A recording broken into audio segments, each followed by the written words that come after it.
আপনারা ইতোমধ্যে অবগত রয়েছেন যে নবম পে স্কেলের দাবি দেওয়া দীর্ঘদিনের এবং কর্মকর্তা এবং কর্মচারী পরিষদের একটাই চাওয়া নবম পে স্কেল সহ 10টি ধাপে বেতন স্কেল নির্ধারণ। কারণ বর্তমান অষ্টম পে স্কেলে বিভিন্ন রকম বৈষম্য রয়েছে। এই বৈষম্যগুলো রোধ করার জন্য বিশেষ করে 11 থেকে 20তম গ্রেডের কর্মচারীরা নবম পে স্কেলের জন্য জোরালো দাবি জানিয়েছে। আর এই নবম পে স্কেল ঘোষণায় বহু সমস্যার সমাধান হতে চলেছে। এই সংক্রান্ত বিস্তারিত তথ্য জানাবো আজকের ভিডিওতে। প্রিয় ভিউয়ার্স, আজকে নতুন ভিডিওতে সবাইকে স্বাগত জানাচ্ছি। আপনি যদি আমার চ্যানেলে নতুন হয়ে থাকেন তাহলে এরকম গুরুত্বপূর্ণ ভিডিওর আপডেট পেতে চ্যানেলটি সাবস্ক্রাইব করে রাখুন। ভালো লাগলে লাইক কমেন্ট করুন আর সম্পূর্ণ ধারণা পেতে পুরো ভিডিওটি না টেনে দেখুন। তাহলে শুরু করা যাক। নতুন পে স্কেল ঘোষণায় বহু সমস্যার সমাধান হবে এমন একটি শিরোনামে প্রতিবেদন প্রকাশ করে রাজু আহমেদ দৈনিক শিক্ষা.com-এ। প্রতিবেদনে বলা হচ্ছে, চাকরিতে গ্রেড পরিবর্তন নিয়ে প্রাথমিক বিদ্যালয়ের সহকারী শিক্ষক, অডিট সহ কয়েক শ্রেণীর সরকারি চাকরিজীবীদের আন্দোলন চলছে। কেউ সরকারের উচ্চ পর্যায়ে প্রস্তাব জানাচ্ছেন, কেউ দাবি আদায়ে মামলা করছেন। উপর মহল থেকে কেউ আশ্বাস পাচ্ছে, আবার কারো দাবি পূরণ হচ্ছে। রাষ্ট্র যেটা যৌক্তিক মনে করছে না সেটাকে কৌশলে ফিরিয়ে দেয়া হচ্ছে। কোনো আন্দোলন নিয়ে বা দাবি শুনে খোদ সরকার অস্বস্তি অনুভব করছে। প্রাথমিক সহকারী শিক্ষকদের 13তম গ্রেড থেকে 10ম গ্রেডে উন্নীতকরণের জন্য যে দাবি তা প্রাথমিকে কর্মকর্তাদের কাছে সর্বোচ্চ যৌক্তিক চাওয়া। অডিটরদের মধ্যে যারা 11তম গ্রেড থেকে 10ম গ্রেডে কর্মরত এবং 11তম গ্রেডে কর্মকর্তারা একই কাজ করেন, কাজেই সম্মান এবং বেতনের তফাৎ কেন হবে? বর্তমানে যারা যে দাবি তুলছে তাদের পক্ষ থেকে যে ভাবনা এবং যুক্তি, তাতে তাদের প্রত্যেকের দাবি পৃথিবীর সবচেয়ে যৌক্তিক চাওয়া অন্তত তারা মনে করে। বরং তাদেরকে দীর্ঘদিন বঞ্চিত করা হয়েছে। এই ক্ষোভে তারা অনেক কিছু বলতেও চায়। আমরা জাতি হিসাবে যত সহজেই পরের বিচার করতে পারি তত সহজে নিজের ভুল দেখি না। প্রাথমিক বিদ্যালয়ে কর্মরতদের 13তম গ্রেড থেকে দাবি মেনে 10ম গ্রেডে আনলে গোটা চেইন যে ভেঙে পড়বে। শিক্ষকদের মধ্যে বিরাজমান বিভিন্ন স্তর, অন্যান্য চাকরিজীবীদের সঙ্গে নতুন ঝামেলার সৃষ্টি, এসব দাবি আদায়ের জন্য দপ্তরে দপ্তরে ঘোরা, মাটির স্লোগান তোলা তাদের কেউ ভাবছে না, ভাববেও না, সেটাই স্বাভাবিক। অন্তত আমাদের জাতীয় চরিত্র এটাই নির্দেশ করে। তবে যারা নীতি নির্ধারক তাদেরকে চিন্তা করতে হবে এবং সুচিন্তিত পরিকল্পনা পদক্ষেপ নিতে হবে। কেউ কারো বিরোধিতার জন্য নয়, বরং অন্যান্য যে সমস্যা সৃষ্টি হবে সেসবের সমাধান কি হবে সেটাও নিশ্চয়ই রাষ্ট্র বিবেচনায় রাখবে। বিদ্যমান ব্যবস্থায় 1ম থেকে 20তম গ্রেড চালু আছে। সর্বোচ্চ এবং সর্বনিম্ন গ্রেডের বেতনের যে পার্থক্য সেটা বিশাল। যোগ্যতা এবং দায়িত্বের পার্থক্য এবং পরিধিও নিঃসন্দেহে বিস্তৃত। উপজেলা পর্যায়ে এন্ট্রি লেভেলের একজন অফিস সহায়ক সর্বসাকুল্যে 16,000 টাকার মতো বেতন পান। এই বেতন দিয়ে নিজ এবং সংসারের ব্যয় নির্বাহ করা শুধু কঠিনই নয়, বরং অসম্ভব। চড়া মুদ্রাস্ফীতি, দ্রব্যমূল্যের ঊর্ধ্বগতি, চিকিৎসার ব্যয় কিংবা শিক্ষা খরচ নির্বাহ করে মাস শেষে হিমশিম খান না এমন চাকরিজীবীর সংখ্যা কম। ধার দেনা ঋণ লেগেই থাকে। যারা উচ্চ গ্রেডের বেতনভুক্ত তাদের বৈধ আয়েও সম্মান নিয়ে সমাজে বেঁচে থাকা মুশকিল। সামাজিকতা টিকিয়ে রেখে আত্মীয় স্বজনদের দাবি মিটিয়ে বর্তমান বেতনে টিকে থাকা ভয়ানকভাবে চ্যালেঞ্জের। বাজার মূল্যের সঙ্গে বেতন যখন অসামঞ্জস্য হয় তখন ঘুষ নৈতিকতার বাধা ভেঙে প্রয়োজন হয়ে দাঁড়ায়। সুতরাং সার্বিক বিষয় বিবেচনা করে নবম পে স্কেলের ঘোষণা সরকারের অগ্রাধিকারমূলক সংস্কারের পথে গুরুত্বপূর্ণ পদক্ষেপ নিতে হবে। সরকারি কর্মকর্তা কর্মচারীদের মধ্যে যে অস্থিরতা, অসন্তোষ বিরাজিত, যে সংকট উদ্ভূত তা দূরীকরণের সবচেয়ে সহজ তরিকা হচ্ছে নতুন বেতন কাঠামো নির্ধারণের সিদ্ধান্ত।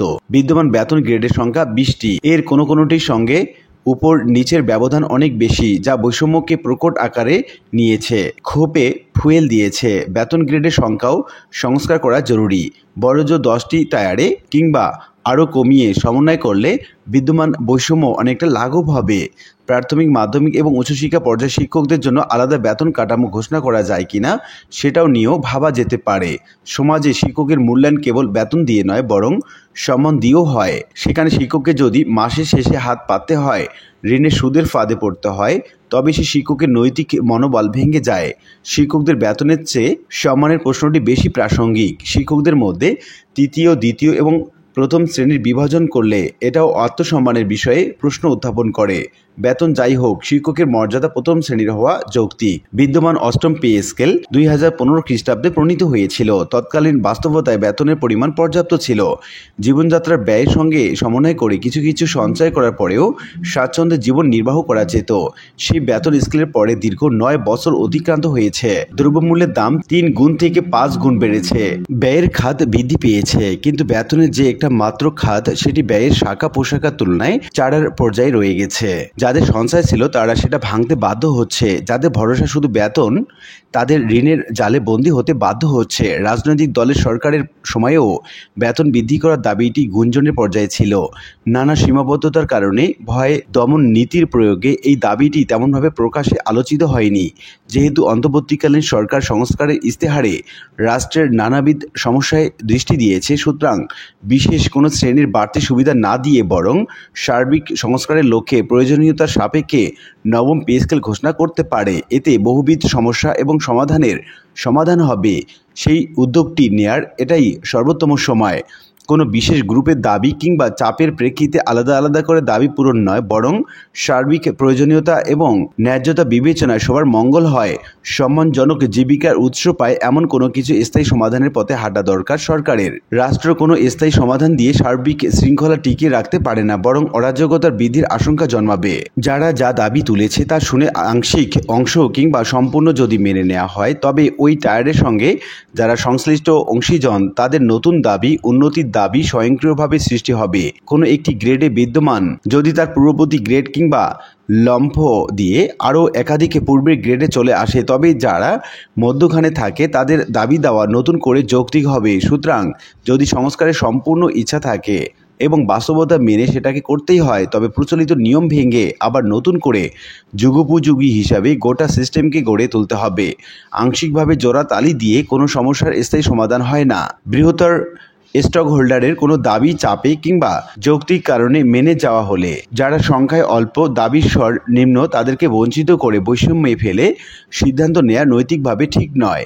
নতুন নতুন দাবি উঠবে, যার যার ন্যায্যতা, যার যার যোগ্যতা তাকে সেটুকু দিতে হবে। সব কিছুর পরেও মাথায় রাখতে হবে একজন চাকরিজীবী মানেই একটি সংসার আর অনেকগুলো স্বপ্ন। রাষ্ট্র যাতে তার অংশীজনকে স্বাচ্ছন্দ্য উপহার এবং মানসিক ও আর্থিক শান্তি প্রতিষ্ঠার সামর্থ্য রাখার পরেও দাবি পূরণে কার্পণ্য না করে।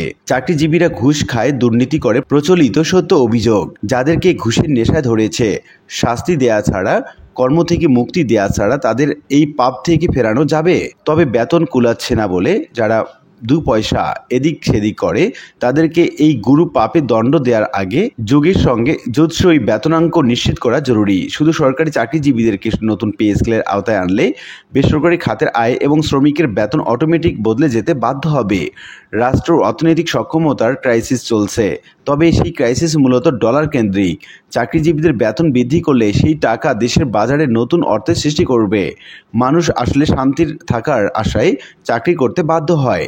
শখের বশে চাকরি করে এমন সংখ্যা সামান্য, কিন্তু বেতন এবং পণ্যের দাম তুলনা করে নির্ধারণ করে দিলে ভালো হতো। মোট কথা, আয়ে কুলাচ্ছে না, রাষ্ট্রের নজর এবং সহানুভূতি প্রয়োজন। নয়া সরকারের কাছে জোর দাবি থাকবে নতুন পে স্কেল ঘোষণার। আমি ব্যক্তিগতভাবে আশাবাদী তারা এটা করবে। যারা গ্রেড এবং বেতন বৃদ্ধির আন্দোলন করছে, মূল কথা আন্দোলনের ফ্লোর পাচ্ছে, তাদের কাছে পে স্কেল ঘোষণার সংবাদ পৌঁছালে যাপিত জীবনে স্বস্তি নেমে আসবে। চলমান বেতন কাঠামোতে কোথাও অসমতা থাকলেও তা নতুন পে স্কেলে সমন্বয় করে নেওয়া সম্ভব, কিন্তু চলমান পরিস্থিতিতে কাউকে আলাদা আলাদা কিছু দিলে অন্যরাও লাইন ধরবে, কারণ সবাই সবার অংশীজন। প্রচলিত শৃঙ্খলা ভাঙলে প্রচলিত বিশৃঙ্খলা হতে পারে। কাজেই গ্রেড সমূহের মধ্যে বেতনের বৈষম্য যৌক্তিক করে যোগ্যতা এবং গুরুত্ব অনুযায়ী বেতন নির্ধারণ করে তবেই সমস্যার চূড়ান্ত সমাধান করা হোক। চাকরির সার্কুলারে যে পদের জন্য যে বেতন তা দেখেই প্রার্থী আবেদন করে, কাজেই চাকরিতে প্রবেশ করেই বেতন বৃদ্ধির জন্য আন্দোলন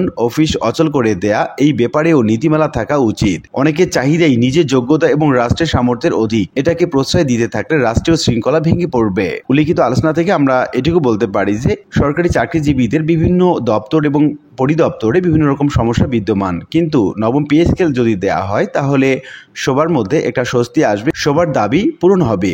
আশা করি বিষয়টি বুঝতে পেরেছেন। আর আজকের ভিডিওটি এ পর্যন্তই। আশা করি ভিডিওটি আপনাদের ভালো লেগেছে। ভিডিওটি ভালো লাগলে লাইক কমেন্ট করতে ভুলবেন না। দেখা হবে অন্য কোনো ভিডিওতে। সে পর্যন্ত সবাই ভালো থাকবেন। ধন্যবাদ।